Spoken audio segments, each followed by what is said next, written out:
Assalamualaikum warahmatullahi wabarakatuh.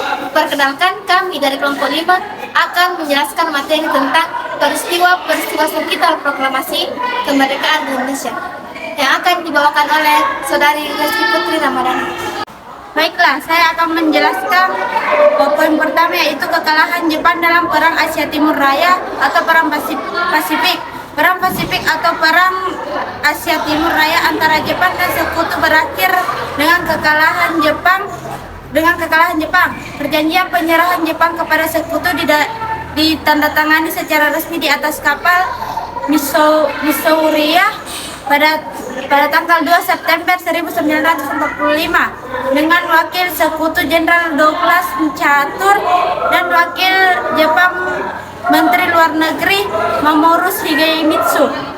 Pemboman atas kota Hiroshima dan Nagasaki membuat Jepang tidak punya pilihan lain selain menyerah.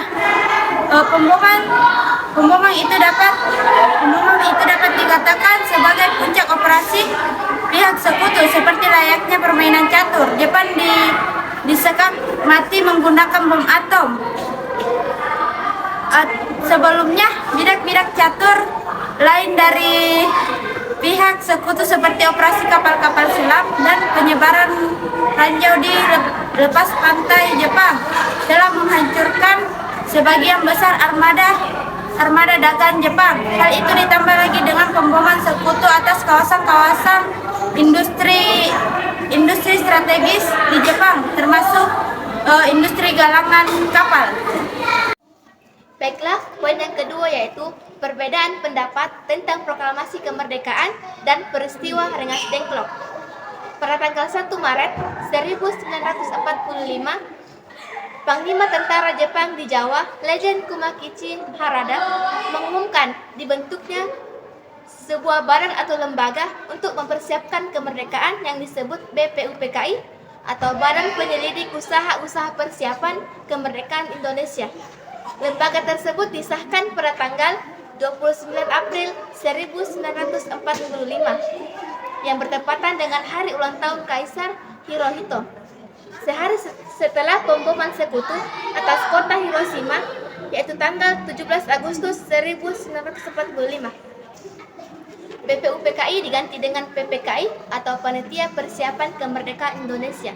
Tugasnya adalah untuk mempersiapkan kemerdekaan Indonesia. Bagaimanakah sesungguhnya perbedaan pendapat di antara golongan tua dan golongan muda? Golongan tua yang diwakili Soekarno dan Muhammad Hatta menghendaki sikap kooperatif dengan Jepang. Artinya, hal yang terkait dengan proklamasi kemerdekaan mestinya dikonsultasikan terlebih dahulu terhadap Jepang. Ada dua pertimbangan mendasar Soekarno. Yang pertama, belum ada kepastian Jepang sudah kalah dan menyerah kepada Sekutu. Yang kedua, Jepang sendiri telah berjanji akan memberikan kemerdekaan kepada Indonesia, yaitu pada tanggal 24 Agustus 1945. Sementara golongan muda, yaitu diwakili Sultan Zahrin, bersikap non-kooperatif. Menurut golongan muda, proklamasi kemerdekaan harus dilaksanakan sesuai keinginan rakyat Indonesia itu sendiri, bukan atas usul ataupun persetujuan Jepang. Selanjutnya, poin yang ketiga yaitu penyusunan naskah proklamasi. Pada malam hari, tanggal 16 Agustus, Laksamana Maeda mengantarkan Soekarno dan Muhammad Hatta ke kediaman Mayor Jenderal Maeshiro Yamamoto, Kepala Pemerintahan Militer Jepang di Hindia Belanda. Soekarno dan Muhammad Hatta tidak menghiraukan nasi murah dan langsung bergegas menuju rumah Laksamana Maeda Tadashi di Jalan Imam Bonjol nomor 1 guna melaksanakan rapat mempersiapkan teks proklamasi. Setelah naskah selesai dibuat, Soekarno meminta Sayuti Melik memetik naskah BM dia. Tadinya, Sayuti Melik akan menggunakan mesin milik Laksamana Maeda, namun tidak jadi karena mesin HIK itu menggunakan huruf kanji.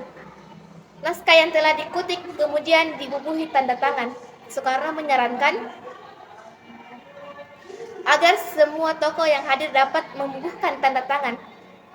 Usai penandatanganan, mereka perundingan lokasi melaksanakan proklamasi. Semua disepakati proklamasi akan dilaksanakan di lapangan Ikada, Jakarta. Namun Soekarno tak khawatir proklamasi di tempat tersebut akan memicu bentrokan dan tentara Jepang. Maka akhirnya disepakati upacara proklamasi kemerdekaan Indonesia dilaksanakan di halaman rumah Soekarno, yaitu Jalan Pengangsaan Timur nomor 56, Jakarta, atau sekarang Jalan Proklamasi nomor 1 pada pukul 10 waktu Indonesia Barat. Poin yang keempat yaitu Proklamasi Kemerdekaan Indonesia. Pada hari Jumat, tanggal 17 Agustus 1945, Rumah Soekarno telah dipenuhi oleh para pemuda yang berdiri dengan tertib untuk menunggu pelaksanaan Proklamasi Kemerdekaan Indonesia pada pukul 10 waktu Indonesia Barat. Pembacaan naskah Proklamasi Indonesia telah dimulai, yaitu proklamasi kami bangsa Indonesia menyatakan dengan ini kemerdekaannya. Hal-hal mengenai pemindahan kekuasaan dan lain-lain diselenggarakan dengan seksama dan dalam tempo yang sesingkat-singkatnya. Jakarta, 17 Agustus 1945 atas nama bangsa Indonesia, Soekarno-Hatta.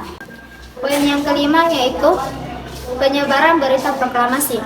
Setelah proklamasi kemerdekaan dilaksanakan, pada hari itu juga salinan teks proklamasi disampaikan kepada Ketua Pusat Jabatan Rutra.